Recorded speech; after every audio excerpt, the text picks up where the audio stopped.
Have you ever found yourself saying yes when all you wanted to say was no? You might be a people pleaser.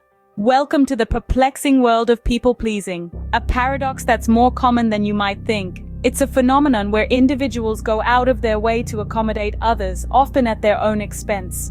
On the surface, people pleasing seems like a selfless act. But dig a little deeper, and you'll find it's often driven by a self-serving desire for acceptance and approval.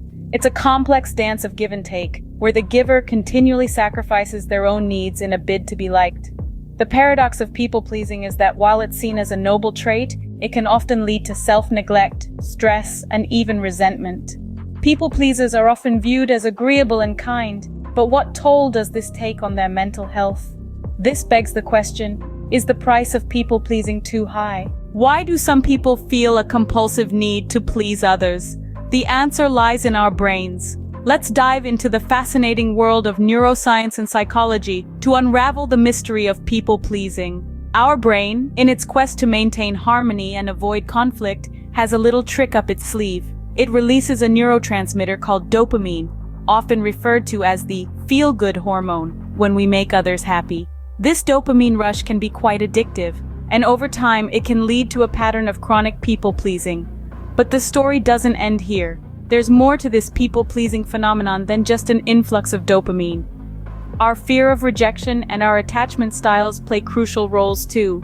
Fear of rejection is an incredibly potent force. It's hardwired into our brains, a survival mechanism from our evolutionary past when being cast out from the group meant certain death. Today, this fear manifests in our desperate attempts to fit in, to be liked, to please others. It's this fear that often fuels people-pleasing behaviors. Let's also talk about attachment styles. These are patterns of how we relate to others, formed during our early childhood experiences.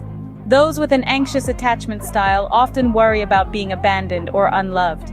They may resort to people-pleasing as a strategy to maintain relationships and secure love and attention. On the other hand, individuals with an avoidant attachment style may also engage in people-pleasing, not out of a need for affection, but as a way to maintain distance. For them, pleasing others is a means to avoid deeper emotional connections, which they find overwhelming. In essence, people-pleasing is not a singular characteristic, but a complex interplay of brain chemistry, fear, and attachment. It's not just about being nice or agreeable. It's a deeply ingrained survival strategy, a way to navigate the world that, unfortunately, often leads to self-neglect and emotional exhaustion. So people-pleasing is not just a personality trait, but a complex interplay of brain chemistry, fear, and attachment. Did you know that traumatic events and family dynamics could turn you into a people-pleaser? It's time to delve a little deeper. Traumatic experiences, particularly those in early life, can often lead to patterns of people-pleasing.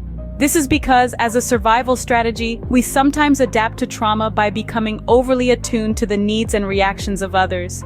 We strive to keep the peace, to avoid conflict, to make others happy, often at the sacrifice of our own needs and desires. Now let's talk about family dynamics. In families where open communication and emotional expression are discouraged, children may learn to suppress their own feelings and prioritize those of others. This behavior, learnt in childhood, can persist into adulthood, manifesting as chronic people-pleasing. Psychologists who have worked with patients bearing these histories often find a common thread: a deeply ingrained desire to please, born out of trauma or a dysfunctional family environment. Trauma and family environment can lead to people-pleasing, but it's not a life sentence. Being a people-pleaser can be exhausting, but breaking free is possible. Here's the good news: you have the power to change this pattern. The first step is self-awareness, recognizing the signs when we're slipping into the pleasing cycle. Are we saying yes when we really mean no?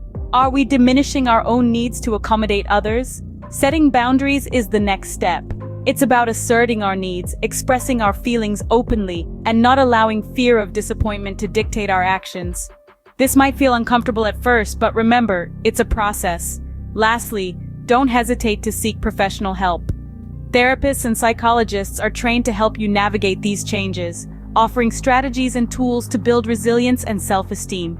Remember, it's not selfish to prioritize your needs. In fact, it's necessary for your mental health.